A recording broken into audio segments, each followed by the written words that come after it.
bonjour, bienvenue à la Mirande. Écoutez, on va vous montrer un petit peu la cave à champignons, tout ce joli projet. C'est parti.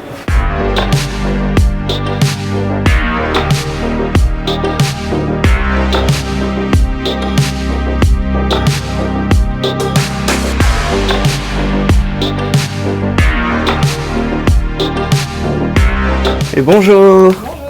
Tu vas bien? Oui, toi? Yes. Ah super, ils sont prêts? Ouais. Bon, c'est préparé. On va faire une petite recette. Allez, c'est parti. C'est parti. On est dans les caves de la Mirande. C'était des réseaux qui reliaient un peu le Palais des Papes à la Mirande. Et pour la petite histoire, quand le pape s'était échappé par un des souterrains, c'était un de ces souterrains. C'est un endroit à la base qu'on n'utilisait pas, on savait pas trop quoi en faire. Et on a démarré par une toute petite production pour essayer de trouver vraiment les petits réglages. Et je pense que maintenant on est sur une production un peu plus importante. En fait, on arrive en été et les gens, ils savent pas que les champignons, on peut les faire par exemple au barbecue. Okay. Les pleurotes, on peut les manger crus en salade. C'est venu qu'à la base, j'en avais marre de ne pas trouver un champignon assez frais parce que souvent ils arrivent de très loin et la texture du champignon change très vite, je trouve. Et je me suis dit, comment on pourrait faire pour avoir un champignon avec une texture juste magnifique et le plus frais possible?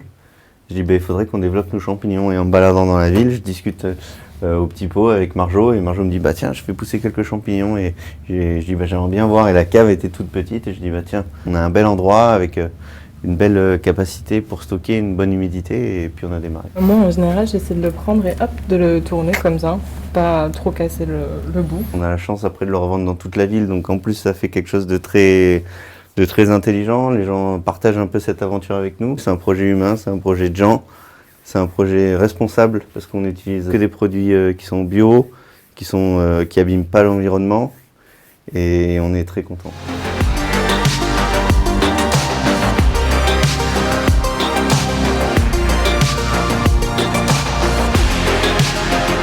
Dans nos seaux, on recrée un petit peu le système de la forêt. On récupère de la paille chez un agriculteur qui est juste en périphérie d'Avignon, des copeaux de bois chez des ébénistes du centre-ville et aussi du coup le marc de café dans les restaurants et les cafés de la ville, le bio. On fait ces mélanges-là dans lesquels on met le mycélium, donc c'est les racines de champignons, et on met ensuite tout ça en fait dans nos seaux. On le laisse incuber, donc c'est une phase où justement en fait, le mycélium va se répandre pour donner ensuite les champignons qu'on va sortir des petits trous. Et justement pour vendre un peu plus aussi et pour pouvoir développer le projet à l'échelle d'Avignon, on a fait rentrer un tout nouveau système de production, donc ça s'appelle des cultures sur ballot.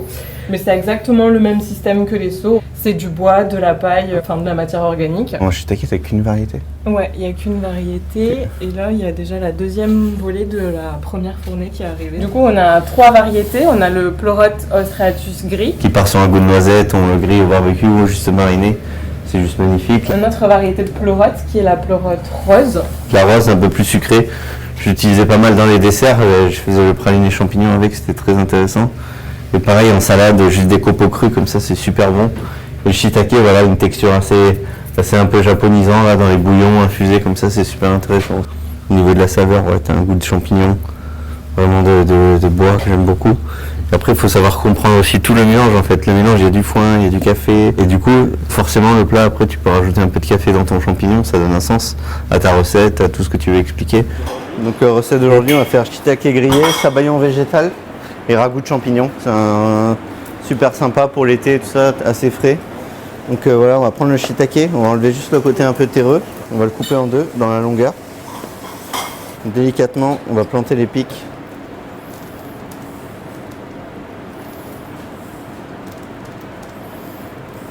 On a la chance d'avoir un joli barbecue. Et donc juste sous la braise, on va venir poser les champignons pour les griller. En copeaux, c'est pas souvent utilisé. En salade, pour l'apéro aussi en garniture, tu sais, avec une viande, on peut le faire un peu griller. Ou même là, ça peut être aussi la pièce principale du plat. J'aime bien que ce soit un des plats, un des plats du menu autour du champignon pour expliquer tout le travail qu'on fait dans la cave. Les gens mangent et à travers les plats se posent forcément des questions. Et on n'est pas des extrémistes. On veut faire changer les choses, mais de façon légère et délicate. Donc là, le champignon il est bien grillé, il est prêt. On enlève la brochette. Petit ragoût de champignons, shiitake grillé, mouillé au jus de champignon. Quelques croûtons pour amener un petit peu de croustillant. On pose les 2 pleurotes dessus. Un sabayon à base d'herbe pour amener le printemps pour le côté vert. Huile d'herbe, le poivre. C'est là qu'on va la fraîcheur de notre shiitake. On va ramener 3 petits copeaux comme ça. Un petit peu d'herbe sauvage.